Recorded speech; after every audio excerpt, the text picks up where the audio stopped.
प्रिय संस्कृत मित्रांनी, नमः संस्कृताय। UGC NET paper 2 Sanskrit free classes.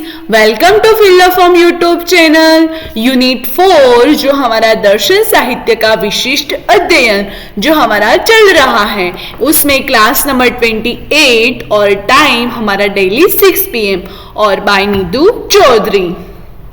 ये हमारे सोशल मीडिया अकाउंट्स हैं जिसके थ्रू आपको इजीली अपडेट मिल जाएंगी और आप हमसे कनेक्ट रहोगे तो आपको सारा मटेरियल्स और जो है वो आपको प्रोवाइड करवाया जाएगा।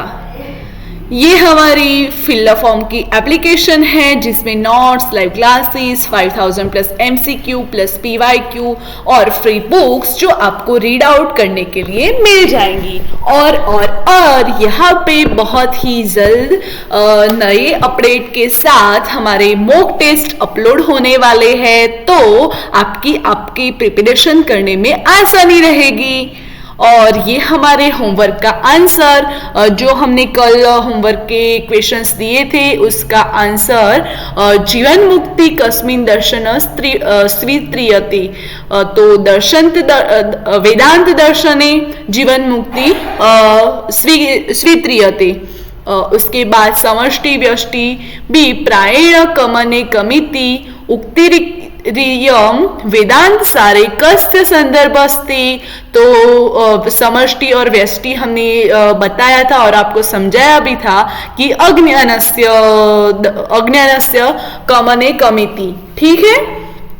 इसके बाद वेदांत सार जो सदानंदकृत का है उसमें हमने अलग अलग 3 क्लास और आज की वेदांत सार की 4थी क्लास है जिसमें हम जीवन मुक्ति के बारे में देखने वाले हैं और ये वेदांत सार की हमारी लास्ट क्लास है, ठीक है। तो जीवन मुक्ति आचार्य शंकर के अनुसार मुक्ति के 2 प्रकार हैं, जीवन मुक्ति और विदेह मुक्ति। शरीर धारण करते हुए मोक्ष पाना ही जीवन मुक्ति है। दूसरे शब्दों में संपूर्ण लौकिक तथा पारलौकिक बंधनों को तोड़कर सच्चिदानंद घन ब्रह्म में लीन हो जाना ही जीवन मुक्ति है, ठीक है। श्रुति वाक्य, स्वानुभव इत्यादि से अज्ञान का नाश होकर ज्ञान की भावना जागृत होती है, तब मनुष्य ब्रह्म का साक्षात्कार करता है। यह ब्रह्म साक्षात्कार ही जीवन मुक्ति कहलाता है। जीवन मुक्ति के संचित कर्म नष्ट हो जाते हैं, केवल प्रारब्ध कर्म ही शेष रहते हैं। जब जीवन मुक्ति होती है तब हमारे जो कर्म है वो नष्ट हो जाते हैं, केवल प्रारब्ध के कर्म होते हैं वो ही शेष रह जाते हैं। जीवन मुक्ति को परिभाषित करते हुए वेदांत सार में लिखा है, जीवन मुक्तो नाम स्वस्वरूप पाखंड ब्रह्म ज्ञानेन तद ज्ञान बंधनम द्वारा स्वस्वरूप पाखंड ब्रह्माणि साक्षात्कृते ज्ञान सत्कार्य सच्चित कर्म संशय विपर्यादि नामापि ब्रह्म बाधितत्व खिलबंध हितो ब्रह्मनिष्ठ। अर्थात अपने ही स्वरूप खंड रहित ब्रह्म ज्ञान द्वारा इसमें स्थित अज्ञान को दूर करके ब्रह्म का साक्षात्कार होने से अज्ञान और उससे उत्पन्न कार्य में एकत्र कर्म, संदेह, विपर्य इत्यादि को नष्ट करके संपूर्ण बंधनों से हीन ब्रह्म में निष्ठावान पुरुष जीवन मुक्त कहलाता है। ब्रह्म का दर्शन होने पर जीवन मुक्त के संपूर्ण संदेह नष्ट हो जाते हैं तथा इसके बंधन क्षीण पड़ जाते हैं। विद्यते हृदय ग्रंथिश्चयन्ते सर्व संशया क्षीयन्ते चास्य कर्माणि तस्मिन् दृष्टे परारवे। ठीक है। विदेह मुक्ति जब व्यक्ति दोनों प्रकार के शरीर यानी स्थूल एवं सूक्ष्म से मुक्ति पाल लेता है तब उसे विदेह मुक्ति वाला कहा जाता है। ठीक है, आपको क्लियर होगा आई होप। यहाँ मृत्यु के बाद व्यक्ति को शरीर सदा के लिए त्याग देना पड़ता है। उसे पुनः शरीर धारण करने और जन्म मरण के चक्कर में पड़ने की आवश्यकता नहीं पड़ती। इस अवस्था में व्यक्ति असीम आनंद को अनुभव करता है, यानी मुक्ति यानी मोक्ष को अनुभव करता है। ठीक है, इसके बाद पदार्थ। सांख्य में सामान्यतः 4 पदार्थ पाए गए हैं: कारण, कार्य, कार्य कारणोभय रूप और कार्य कारणोभयात्मक, जिसमें कारण भूत पदार्थ केवल प्रकृति है और कार्यभूत पदार्थ 16 है। चक्षु इत्यादि 5 ज्ञानेन्द्रिया, वाणी इत्यादि 5 कर्मेंद्रिया, शब्द इत्यादि 5 तन्मात्राएं और मन यानी 16 कार्यभूत पदार्थ है। महत, अहंकार 5 तन्मात्राएं, ये सब और ये 7 पदार्थ कार्य उभय रूप है। महत, अहंकार 5 तन्मात्राएं और 7 पदार्थ ये कारण कार्य उभय रूप है। और पुरुष न किसी का कारण है और न किसी का कार्य है, अतः वह अनुभयात्मक है। इस प्रकार इन 4 प्रकार के पदार्थों को ही 25 भेद हो जाते हैं। ठीक है, आपको समझ में आया होगा। इन पूर्वोक्त पदार्थ के साधक प्रमाण कितने हैं तथा कौन कौन है, इसका विवेचन नीचे दिया गया है। प्रमाण: दृष्ट मनोमान वचनम च सर्व प्रमाण सिद्धत्वात् त्रिविधम प्रमाणम मिष्टम प्रमेय सिद्धि प्रमाणाद्वि। सांख्य के अनुसार प्रमाणों की संख्या 3 है। पहली प्रत्यक्ष, दूसरी अनुमान और तीसरी शब्द, ये प्रमाण है। अन्य लोगों से स्वीकृत और सब प्रमाण इन्हीं 3 प्रमाणों के में सिद्ध है। प्रमाणों को स्वीकार करने की आवश्यकता इसीलिए होती है कि घट पट इत्यादि प्रमेय पदार्थों की सिद्धि प्रमाण के आधार पर ही होती है। ठीक है, इसके बाद है प्रत्यक्ष। प्रतिविषयाद्या वसरायो दृष्टम अर्थात वस्तु या विषय और इंद्रियों के संयोग से प्राप्त ज्ञान ही प्रत्यक्ष है। यानी वस्तु या विषय और इंद्रियों के संयोग, वस्तु और इंद्रिय यानी वहां पे टेबल पर कुछ पड़ा है और वो वस्तु और हमारे इंद्रिय यानी देखने की क्षमता दोनों को प्रत्यक्ष संयोग होता है, उससे प्राप्त ज्ञान ही प्रत्यक्ष है। यानी हमें दोनों के संयोग से जो ज्ञान प्राप्त होता है कि ये पुस्तक पढ़ी है तो हमें वो प्रत्यक्ष ज्ञान हुआ, उसको बोलते हैं प्रत्यक्ष। वाचस्पति मिश्र के अनुसार प्रत्यक्ष की 3 अवस्थाएं है। पहली है प्रत्यक्ष के लिए यथार्थ वस्तु का रहना आवश्यक है। यह वस्तु बाह्य या आंतरिक कुछ भी हो सकती है। पृथ्वी, जल, अग्नि इत्यादि बाह्य वस्तुएं है। सुख दुख आंतरिक विषय है। दूसरा है प्रत्यक्ष के लिए इंद्रिय वस्तु सन्निष्कर्ष आवश्यकता है। तीसरा है प्रत्यक्ष के लिए बुद्धि की सक्रियता भी आवश्यक है। केवल वस्तु और इंद्रिय के संयोग से ही ज्ञान नहीं उत्पन्न हो जाता, इसके लिए बुद्धि की क्रिया अनिवार्य है। बुद्धि में सत्व गुण रहने के कारण यह पुरुष के चैतन्य को प्रतिबिंबित करती है और ज्ञानोदय होता है। संश्लेषण और विश्लेषण का कार्य करके वृद्धि हमें प्रत्यक्ष ज्ञान देती है। ठीक है, तो कोई वस्तु और उसका प्रत्यक्ष ज्ञान हमारे इंद्रियों के द्वारा होता है तो हमें प्रत्यक्ष ज्ञान होता है। ठीक है, इसके बाद सांख्य दर्शन के अनुसार प्रत्यक्ष के 2 प्रकार है, निर्विकल्पक और निर्विकल्प प्रत्यक्ष और सविकल्पक प्रत्यक्ष, यानी जो विकल्प उसके नहीं होती वो निर्विकल्प प्रत्यक्ष और जिसके विकल्प सहित होते हैं वो सविकल्प प्रत्यक्ष। निर्विकल्प प्रत्यक्ष में वस्तु का केवल आभास होता है, यानी वो वस्तु नहीं, वो सर्प और रज्जु वही बेस्ट एग्जाम्पल है इसके लिए कि निर्विकल्प वस्तु यानी वस्तु न सर्प न होने पर सर्प का भास, यानी रज्जु का सर्प में आभास, वो निर्विकल्प प्रत्यक्ष। इसमें वस्तु के विषय में पूर्ण ज्ञान नहीं होता। इस प्रत्यक्ष ज्ञान की अभिव्यक्ति शब्दों के माध्यम से संभव नहीं है। यह ज्ञान शिशु एवं गूंगे के ज्ञान से मिलता जुलता है।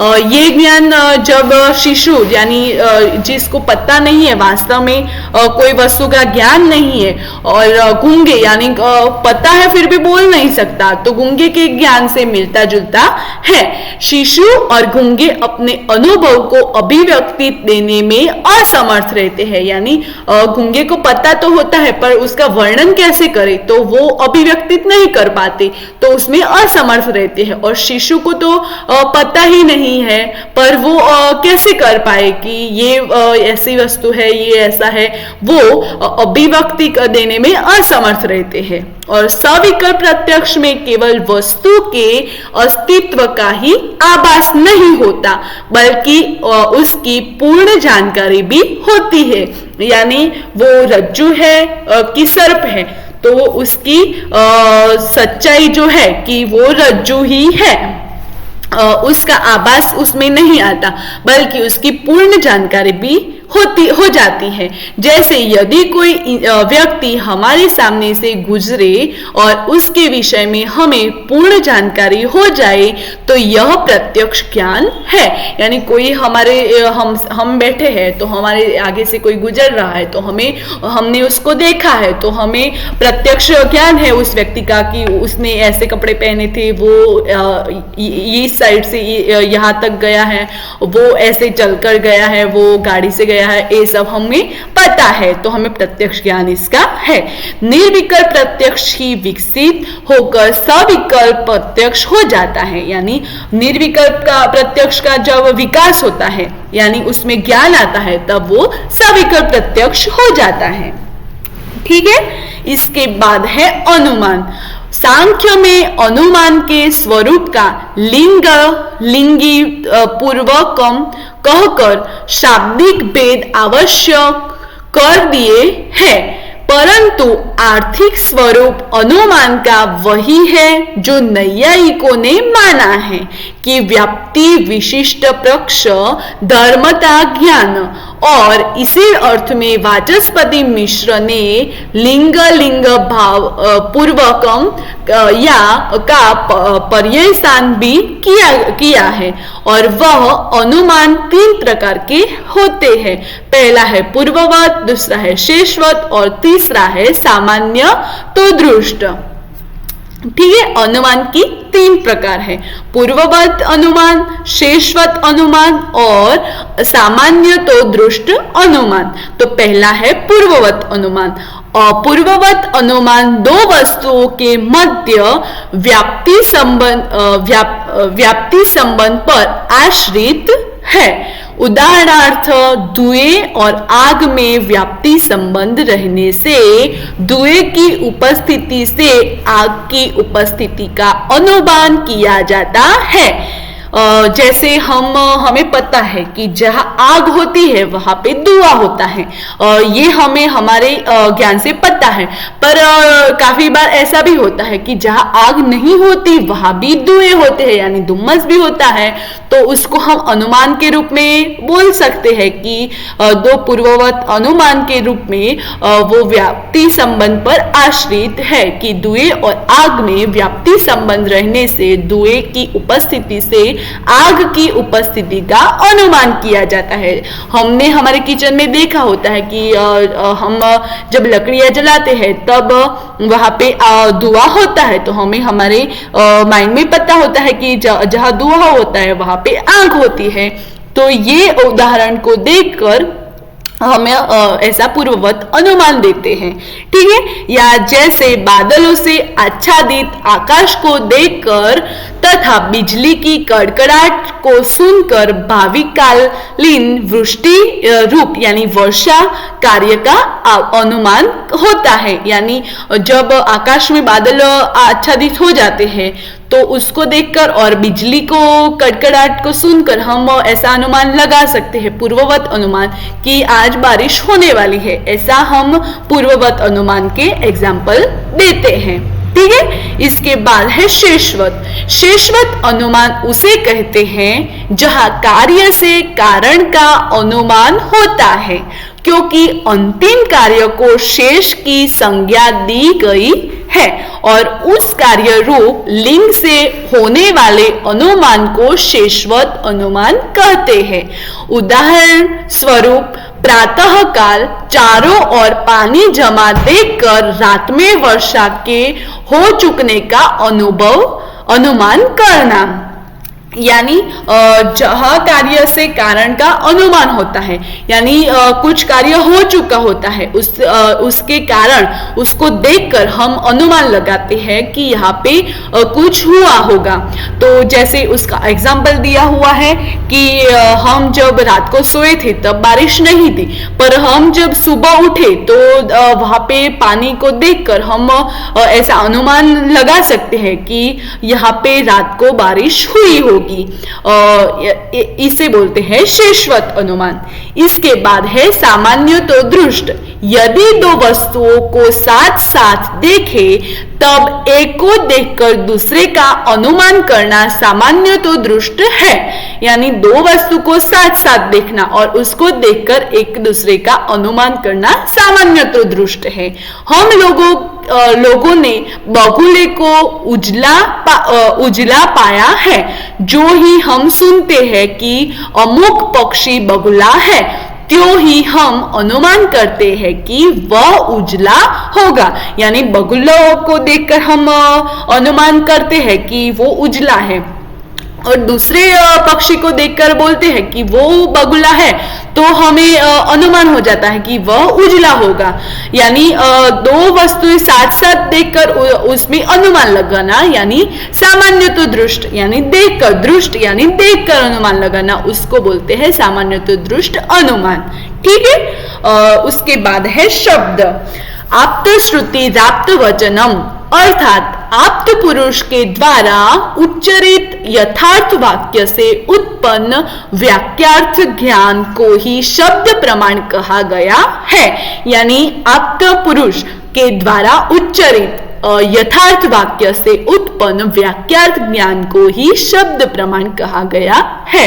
अतः वेद श्रुति, स्मृति ग्रंथ, इतिहास, पुराण, धर्मशास्त्र एवं सामान्य शास्त्र इत्यादि के वाक्यों से उत्पन्न हुए ज्ञानों को भी शब्द प्रमाण में ही अंतर्भाव हो जाता है। जैसे बौद्ध, जैन और चार्वाक दर्शन प्रभुति वाक्यों के प्रामाण्य का निराश इसलिए हो गया है कि वे अनाप्तोदित उच्चारित है।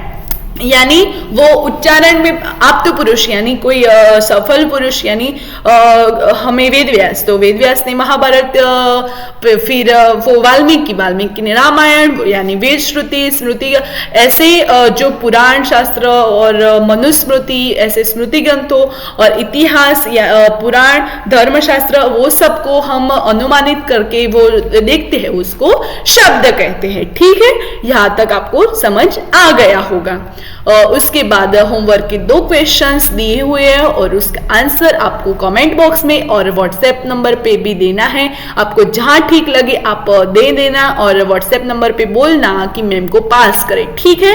वेदांत सारे लिंग शरीराणी वर्ती तानी, तो इसमें ABCD 4 ऑप्शन दिए हैं, तो उसमें से आपको एक सिलेक्ट करके आपको ऑप्शन देने हैं, ठीक है।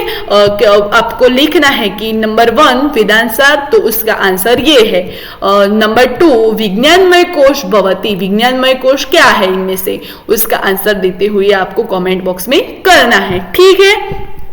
इसके बाद हमारी जो नेक्स्ट क्लास, आज हमने वेदांत दर्शन को कंप्लीट किया और हमारी नेक्स्ट क्लास तर्क संग्रह पर होगी।